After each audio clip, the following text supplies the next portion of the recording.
1947 খ্রিস্টাব্দের 15 আগস্ট আমাদের এই ভারতবর্ষ স্বাধীন হয়েছিল। এই মহান ভারতবর্ষ স্বাধীন হওয়ার পূর্বে ব্রিটিশ ইংরেজদের শাসন ছিল। সেই শাসনে জনগণ ছন্নছাড়া হয়ে পড়েছিল। তখন সেই ব্রিটিশ শাসকদের রাজত্বে এই ভারতবর্ষ থেকে চিরতরে বিলীন করে দেওয়ার জন্য দেশের জন্য অনেক মহান পুরুষ এগিয়ে এসেছেন এবং আত্মবলিদান দিয়েছেন। নেতাজি সুভাষচন্দ্র বসু, মাস্টারদা সূর্য সেন, ক্ষুদিরাম বসু, মহাত্মা গান্ধী, রবীন্দ্রনাথ ঠাকুর, রাজা রামমোহন রায়, ভগৎ সিং প্রমুখ দেশপ্রেমিক তাদের রক্তে রাঙিয়ে আমাদের এই স্বর্ণভূমি ভারতবর্ষকে পরাধীনতার গ্লানি থেকে মুক্ত করেছেন, দেশ স্বাধীন করেছেন।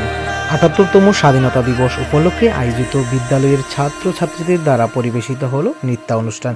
তো আপনারা সঙ্গে থাকুন এবং দেখতে থাকুন। জয় হিন্দ, জয় ভারত।